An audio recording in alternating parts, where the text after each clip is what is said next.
Hi, this is Joel Rosenberg, founder and editor-in-chief of All Israel News and our sister site, All Arab News in Jerusalem, with big news in the Christian world and really in the United States and around the world as one of the titans, one of the pioneers of Christian broadcasting, Christian media, conservative, evangelical, and Pentecostal politics, activism, has gone home to be with the Lord. Pat Robertson has passed away at the age of 93. Joining us is one of our board members here at Near East Media, the nonprofit ministry that runs All Israel News and All Arab News.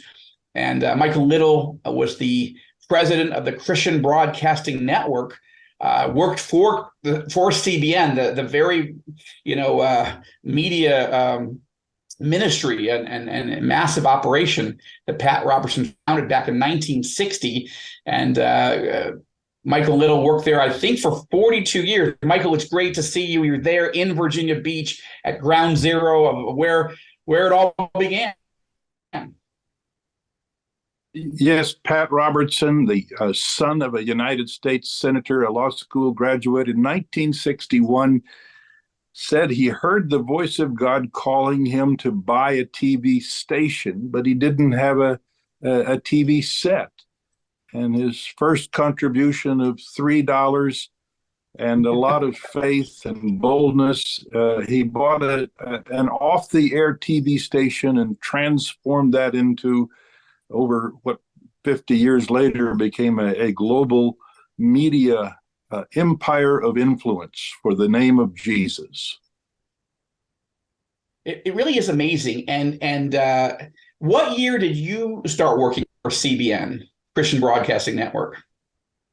Well, I first started in 1968, and we were still in the pioneer phase of one TV station and one radio station, and I was able to help him for 47 years. So it's been great seeing how God has used a man who said, I believe that I've heard the voice of God, and this is what we should do. He was a trailblazer, a pioneer in many respects.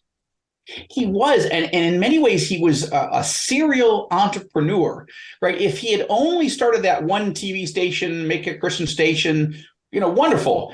We say in Hebrew, dayenu. This alone would have been enough. But he built it into the Christian Broadcasting Network. And again, that was one of the most difficult things anyone had ever done. No one had ever done that before, not that type of scale. But that he didn't stop there. He walk through. I mean, I could do it, but I'd rather have you do it. Walk through just for a moment, like 5, 6, 8, 10 other organizations and ministries that he founded.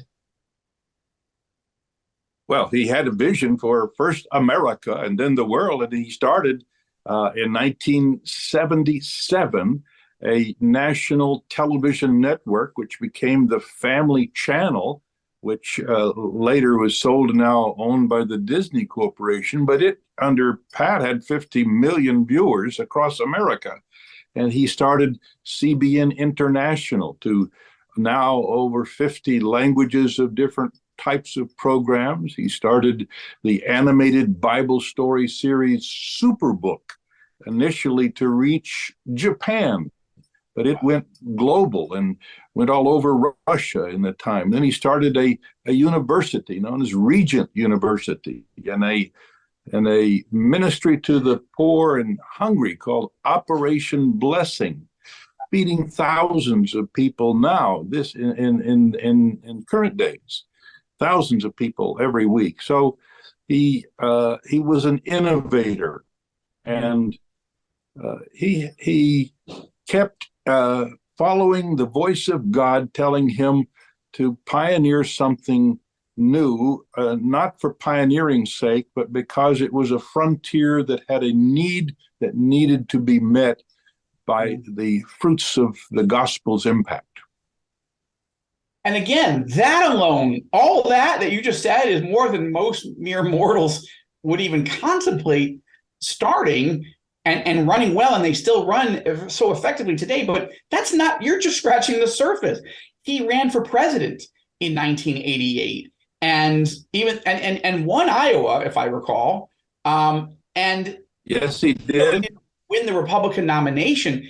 That race almost single-handedly set into motion the rise of Christian, both evangelical and Pentecostal grassroots activism to get involved, not just at the national level, but at the state level, at the local level, at the school board level. He created the Christian Coalition, which over the next 10 years or so, maybe 15, was the preeminent mobilizer of Christian activists on policy and politics, right? I mean, national conventions that changed the course of, won the Republican control of the House of Representatives in 1994 under Newt Gingrich. I mean, really, that alone would have been enough. But we'll get into more in a moment. But his interest, he was one of the founders of the moral majority early on to say, listen, Christians have to apply their biblical values to the attacks against those values in the public square. You're right, Joel. He had this vision of if God said that this needs to be done and he's called a man to do it, he said we need to be in the center of the will of God and not on the fringe. We need to be in the center of the flow of what God's Spirit is doing. He had a kind of a set of 3-word guidelines. I'll describe them. Guidelines or hallmarks. 3 words. With whatever we do, we should do it with excellence, but we should be, secondly, innovative, and thirdly, what we do should be done with integrity. Excellence, innovation, and integrity. The hallmarks of the ministry in every particular dimension in which he has led CBN as the parent organization into doing. Absolutely. Now, I want to get into a few other of those pieces, but let's focus for a moment, since this is all Israel news. His love for Israel was, I would say, second to none of anybody in the evangelical Pentecostal space. I mean, certainly, a champion of Israel, a true believer that the rebirth of Israel in 1948, when he was only 18 years old, was prophecy coming to pass in his lifetime. And, up there with, I would say Jerry Falwell, I can't think of 2 other people that had more influence in mobilizing Christians to support Israel from its earliest stages forward. But I think Pat Robertson had more influence than Jerry, and I knew them both. I considered both friends.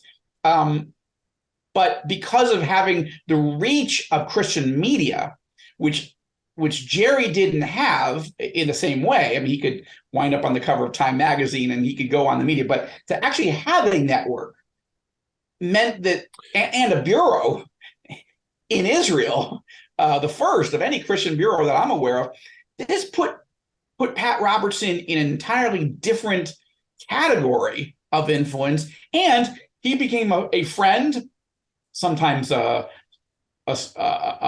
challenging friend at times. Right, he had dust-ups with a number of prime ministers, but he was a friend and counselor to a dozen that I'm aware of, a dozen Israeli prime ministers over the years. Interviewed them, and not all of them agreed. Some of them got very feisty with him. He got feisty with them. But really, talk about his deep love for Israel. Deep love that goes way back. I remember 1974, he was in Israel. I believe it was Yitzhak Rabin he interviewed, and he came out of that interview and he said, regardless of what Israel does, we will always defend Israel, because that's what God has called the followers of Jesus to do, to be blessers of Israel. He pioneered satellite delivery from Israel on April 29th, 1977. We originated a broadcast on the Mount of Olives with our mutual friends Merv and Merlo Watson.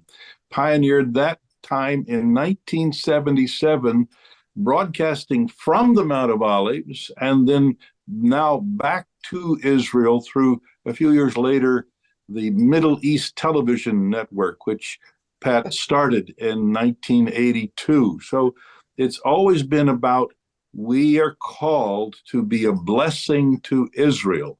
And his friendship, as you referred, especially to the current Prime Minister, Benjamin Netanyahu, they met together frequently when Pat would be there, or Bibi sometimes would be in the United States meeting with Pat.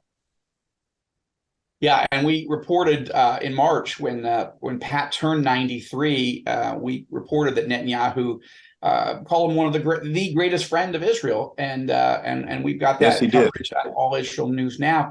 Look, I would love to go on, and we might do more next week, but just in a few moments, I want to mention two things. First, I just want to say, I was a nobody, but Pat Robertson got interested in what I was doing as an author, as a Jewish follower of Jesus, somebody who loves Israel also, and he invited me to be on the flagship program of the 700 CBN, the 700 Club, back in 2003 for my second book, and annually had me on for whatever book I was coming out with, nonfiction or fiction. I called it my annual pilgrimage to Virginia Beach, and that was just such a special friendship to me. He had always read the book. He never, most hosts don't have time to read the book. He never interviewed me without knowing the book, and he would actually, I think, shock his own producers, as, it was like a 7-minute slot, but he would go 8 minutes, 9 minutes, 10 minutes. Sometimes we went 12, 13, 14 minutes. He would just keep going, but it was his show and his network. So I considered him just a dear friend and mentor. Just close us, though, with a few thoughts for you. You were friends and worked with him for 47 years. Just a few things about the man that most people don't know. A man of deep Bible study every day, coming before the Lord in his quiet time with God, asking God for guidance for that day, inspiration. He was dependent upon the wisdom of God, which he called knowing what God is calling you to do and being willing to be obedient to do what he is called. That was the driver. That connection with God's Spirit that he sought every day, and then he would come, and as the leader of the organization, and the fact that we did live television every day for an hour, we got constant daily leadership. God speaking to him, Pat speaking to us about things to do with the ministry and in how to be even more impactful around the world. That was the calling he had and the calling that he lived out. Well, Michael, I appreciate your friendship with him. I appreciate what you did to connect me with him, and all those years that you and I overlapped when you were leading CBN under his overall guidance. It meant so much to me.